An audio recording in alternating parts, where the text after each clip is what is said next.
ನಮಸ್ಕಾರ ಸ್ನೇಹಿತರೆ, ಇವತ್ತಿನ ವಿಡಿಯೋದಲ್ಲಿ ನಾನು ಎಲ್ಲರ ಫೇವ್ರೆಟ್ ಆಗಿರೋ ಪಾನಿಪೂರಿಯನ್ನು ಮಾಡೋದು ಹೇಗೆ ಮನೆಯಲ್ಲಿನೇ ಅಂತ ನಾನು ತೋರಿಸ್ತೀನಿ. ಫ್ರೆಂಡ್ಸ್, ಇವತ್ತು ಪಾನಿ ಮಾಡೋದು ಫಸ್ಟು ನಾನು ತೋರಿಸ್ತಾ ಇದ್ದೀನಿ. ಬೆಳ್ಳುಳ್ಳಿ, ಜೀರಿಗೆ, 1 ಟೀ ಸ್ಪೂನು ಮೆಣಸು, ಕೊತ್ತಂಬರಿ ಸೊಪ್ಪು ಹಾಗೂ ಹಸಿಮೆಣಸಿನಕಾಯಿ, ಶುಂಠಿ ಇವೆಲ್ಲವನ್ನು ನಾನು ಇಷ್ಟು 2 ನಿಂಬೆ ಗಾತ್ರದ ಹುಣಸೆಹಣ್ಣು ಇದನ್ನು ನಾನು ಜಾರಿಗೆ ಹಾಕಿ ರುಬ್ಕೊಳ್ತೀನಿ. ಫ್ರೆಂಡ್ಸ್, ನಾವೀಗ ಮೆಣಸಿನಕಾಯಿ ಹಾಗೂ ನಾನು ಎಲ್ಲ ತೋರಿಸಿದ್ನಲ್ಲ, ಮೆಣಸು, ಜೀರಿಗೆ ಈ ಎಲ್ಲವನ್ನು ನಾವು ಮಿಕ್ಸಿ ಹಾಕಿ ನೈಸಲ್ಲಿ ರುಬ್ಕೋಬೇಕಾಗುತ್ತೆ. ತುಂಬ ನೈಸಲ್ಲಿ ರುಬ್ಕೋಬೇಕು ಫ್ರೆಂಡ್ಸ್. ಇದು ಎಷ್ಟು ನುಣ್ಣಗಾಗುತ್ತೋ ಅಷ್ಟು ಚೆನ್ನಾಗಿ ಬರುತ್ತೆ. ಇದನ್ನು ರುಬ್ಕೊಂಡು ನಾವು ಸೋಸ್ಕೋಬೇಕಾಗುತ್ತೆ. ನೋಡಿ, ಈ ಥರ ಜಾಗದಲ್ಲಿ ನಾವು ಸೋಸ್ಕೋಬೇಕು. ಯಾಕೆಂದರೆ ಪಾನಿ ಕುಡಿಯುವಾಗ ಅದು ತರ್ತರೆ ಥರ ಬರಬಾರ್ದು ಅಂತ.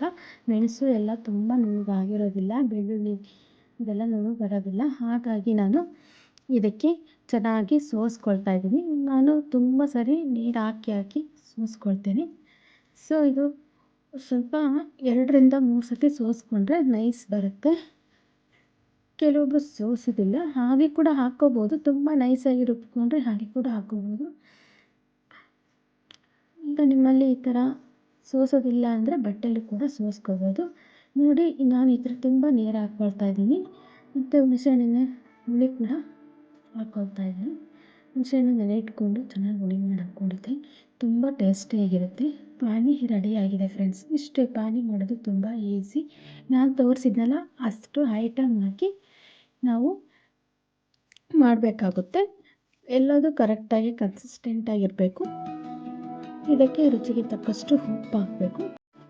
ಉಪ್ಪು ಹಾಕಿ ನಾವು ಈಗ ಪಾನಿ ರೆಡಿಯಾಗಿದೆ. ಇದಕ್ಕೆ ಕೊತ್ತಂಬರಿ ಸೊಪ್ಪು, ಈರುಳ್ಳಿ ಕಟ್ ಮಾಡಿ ಕೂಡ ಹಾಕ್ಕೋಬೋದು. ತುಂಬ ಟೇಸ್ಟಿಯಾಗಿರುತ್ತೆ. ಪಾನಿ ರೆಡಿಯಾಗಿದೆ.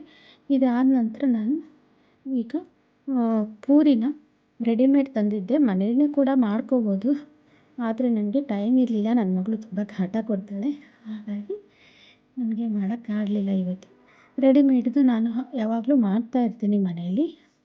ಸೊ ರೆಡಿಮೇಡ್ದಿತ್ತು, ಅದಕ್ಕೇ ಅದನ್ನೇ ಕದ್ದು ತೋರಿಸು ಅಂತ.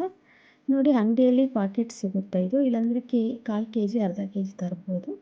ನೋಡಿ, ಈ ಥರ ಮಾಡಿಕೊಂಡು ನಾವು ಜಾಸ್ತಿ ಉರಿ ಬಿಟ್ಕೋಬಾರ್ದು. ಪೂರಿನ ರೆಡಿಮೇಡ್ದು ತುಂಬ ಚೆನ್ನಾಗಿ ಬರುತ್ತದು ಕೂಡ. ಎಣ್ಣೆ ಚೆನ್ನಾಗಿ ಕಾಯಿಸ್ಬಿಟ್ಟು ಹಾಕಿ ತೆಗಿಬೇಕು. ಹಾಕಿದ ತಕ್ಷಣ ಚೆನ್ನಾಗಿ ಫ್ರೈ ಮಾಡ್ತಾಯಿರಬೇಕು, ಇಲ್ಲಾಂದರೆ ಸೀದೋಗ್ಬಿಡುತ್ತೆ.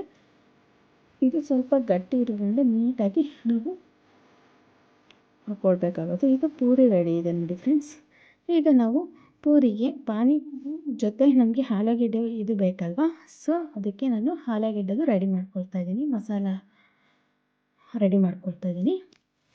ಆಲೂಗಡ್ಡೆ ಬೇಯಿಸ್ಕೊಂಡು ಈ ಥರ ಸ್ಮ್ಯಾಶ್ ಮಾಡಿ ಇಟ್ಕೊಳ್ತಾ ಇದ್ದೀನಿ. ಸ್ಮ್ಯಾಶ್ ಮಾಡಿ ಇದಕ್ಕೆ ನಾವು ಬಟಾಣಿನ ನೆನೆಸಿ ಬೇಯಿಸ್ಕೊಂಡು ಇಟ್ಕೊಂಡಿದ್ದೆ, ಅದನ್ನು ಸೇರಿಸ್ಕೊಳ್ತೀನಿ. ಫ್ರೆಂಡ್ಸ್, ಈಗ ನಾವು ಬಟಾಣಿನ ಸೇರಿಸಿ ಇಟ್ಕೋಬೇಕಾಗುತ್ತೆ. ಇದಕ್ಕೆ ಹಾಕಿ ಇದಕ್ಕೆ ಏನೇನು ಮಸಾಲ ಪದಾರ್ಥಗಳು ಬೇಕು ಅದನ್ನೆಲ್ಲ ಹಾಕ್ಕೊಳ್ತೀನಿ. ಫಸ್ಟು ಈಗ ನಾನು ಗರಂ ಮಸಾಲ, ಚಾಟ್ ಮಸಾಲ, ಸ್ವಲ್ಪ ಧನಿಯಾ ಪೌಡರು ಹಾಕ್ಕೊಂಡು, ಇದು ನೋಡಿ, ಇದು ಚಿಕನ್ ಮಸಾಲ ಸ್ವಲ್ಪ ಹಾಕ್ಕೊಳ್ತೀನಿ.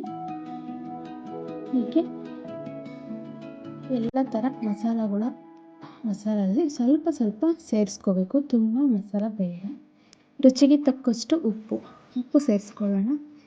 ಹಾಗೆ ಇದನ್ನೆಲ್ಲ ಚೆನ್ನಾಗಿ ಮಿಕ್ಸ್ ಮಾಡಿ ನಂತರ ನಾನು ನೋಡಿ ಈ ಥರ ಮಾಡ್ಕೋಬೋದು. ಬಟಾಣಿನ ಇದರೊಳಗೆ ಸೇರಿಸ್ಬೋದು ಫ್ರೆಂಡ್ಸ್. ನನಗೆ ಇದರೊಳಗೆ ಸೇರಿಸಿದ್ರೆ ಇದರೊಳಗೆ ಎಲ್ಲ ಸೇರಿಸಿದ್ರೆ ಚೆನ್ನಾಗಿರೋದಿಲ್ಲ ಅಂತ ನಾನು ಅದನ್ನ ಸಪ್ರೇಟು ಇಟ್ಕೊಂಡಿದ್ದೆ. ಬಟ್ ಮಿಕ್ಸ್ ಮಾಡಿ ಹಾಕುವಾಗ ಬಟಾಣಿ ಚೆನ್ನಾಗಿರುತ್ತೆ ನೋಡಿ. ಇದನ್ನು ಮಿಕ್ಸ್ ಮಾಡ್ಕೊಳ್ಳೋಣ ಅಂತೇಳಿ ಹಾಗೆ ಸೇರಿಸ್ಕೊಳ್ತಾ ಇದ್ದೀನಿ. ಸೇರಿಸ್ಕೊಂಡು ಹೆಚ್ಚಿಟ್ಕೊಂಡಂತಹ ಈರುಳ್ಳಿ ಕೂಡ ಸೇರಿಸ್ಕೊಳ್ತಾ ಇದ್ದೀನಿ.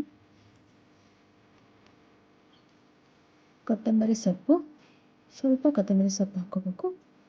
ಹಾಕ್ಕೊಂಡು ಚೆನ್ನಾಗಿ ಮಿಕ್ಸ್ ಮಾಡಿ ನೋಡಿ, ಈ ರೀತಿ ಮಿಕ್ಸ್ ಮಾಡ್ಕೋಬೇಕು. ಈಗ ನಮಗೆ ಆಲೂಗೆಡ್ಡೆ ಮಸಾಲ ರೆಡಿ ಇದೆ. ಈಗ ನಾವು ಸರ್ವ್ ಮಾಡೋಣ ಫ್ರೆಂಡ್ಸ್. ನಾನು ಸ್ವಲ್ಪ ಮಿಕ್ಸರ್ ಕೂಡ ತಂದಿದ್ದೆ, ಇದು ರೆಡಿಮೇಡು ಮಿಕ್ಸರ್ ತಂದಿದ್ದೆ. ಸೊ ಹಾಗಾಗಿ ನಾನು ಈಗ ಆಲೂಗಡ್ಡೆ ಮಸಾಲ ಮಾಡಿದ್ದೀವಲ್ಲ ಅದನ್ನು ನಾನು ಹೇಗೆ ಸರ್ವ್ ಮಾಡೋದಂತ ನೋಡಿ, ಆ ಥರ ಹಾಕ್ಬಿಟ್ಟು ಅದರಲ್ಲಿ ಈ ಥರ ಫಿಲ್ ಮಾಡಿ, ಅದಕ್ಕೆ ಸ್ವಲ್ಪ ಮಿಕ್ಸರ್ ಫಿಲ್ ಮಾಡಿ ನಾನು ಪಾನಿಯಲ್ಲಿ ಕೊಟ್ಟರೆ ಸೇಮ್ ನೋಡಿ, ಅದನ್ನು ಹಿಂಗೆ ಅದ್ದಿ ಕೊಟ್ಟರೆ ತುಂಬ ಟೇಸ್ಟಿಯಾಗಿ ಬರುತ್ತೆ ಫ್ರೆಂಡ್ಸ್. ತುಂಬ ಟೇಸ್ಟಿಯಾಗಿದೆ ಅಂತ ಕೂಡ ಹೇಳಿದರು. ನಾನು ಕೂಡ ಟೇಸ್ಟ್ ಮಾಡಿ ನೋಡಿದೆ, ತುಂಬ ಚೆನ್ನಾಗಿ ಬಂದಿದೆ. ಹೀಗೆ ನಾನು ಪ್ಲೇಟಿಗೆ ಕೂಡ ಸರ್ವ್ ಮಾಡಿ ತೋರಿಸ್ತೀನಿ. ಅಲ್ಲ, ನೀವು ಔಟ್ಸೈಡ್ ತಿನ್ನೋದಕ್ಕಿಂತ ಮನೇಲಿ ಇದೇ ರೀತಿ ತಂದರೆ ಎಲ್ಲರೂ ನಮಗೆ ಸಾಕಾಗುವಷ್ಟು ತಿನ್ಬೋದು ಮತ್ತು ತುಂಬ ರುಚಿಯಾಗಿರುತ್ತೆ, ಹೆಲ್ತಿಯಾಗಿ ಕೂಡ ಇರುತ್ತೆ. ನಾವೇ ಮನೇಲಿ ಮಾಡಿದ್ರೆ ಖುಷಿ ತುಂಬ ಇರುತ್ತೆ. ಫ್ರೆಂಡ್ಸ್, ನೀವು ಒಮ್ಮೆ ಟ್ರೈ ಮಾಡಿ ನೋಡಿ, ಹೇಗಿತ್ತು ಅಂತ ಕಮೆಂಟಲ್ಲಿ ತಿಳಿಸಿ. ಖಂಡಿತ ತುಂಬ ಚೆನ್ನಾಗಿ ಬರುತ್ತೆ. ನಾನು ಹೇಳ್ಕೊಟ್ಟಿರೋ ಕನ್ಸಿಸ್ಟೆಂಟಲ್ಲೇ ಮಾಡಿ, ತುಂಬ ಟೇಸ್ಟಿಯಾಗಿರುತ್ತೆ. ನೀವು ತಿಂದು ಮತ್ತು ಹೇಗಿತ್ತು ಅಂತ ಕಮೆಂಟಲ್ಲಿ ತಿಳಿಸೋದು ಮಾತ್ರ ಮರಿಬೇಡಿ. ಈ ವಿಡಿಯೋ ನೋಡಿದ್ದಕ್ಕೆ ತುಂಬ ಥ್ಯಾಂಕ್ಸ್. ಮತ್ತು ಈ ವಿಡಿಯೋ ಇಷ್ಟ ಆಗಿದ್ದರೆ ಲೈಕ್ ಮಾಡಿ, ಶೇರ್ ಮಾಡಿ, ಸಬ್ಸ್ಕ್ರೈಬ್ ಮಾಡೋದನ್ನು ಮರಿಬೇಡಿ. Thank you for watching.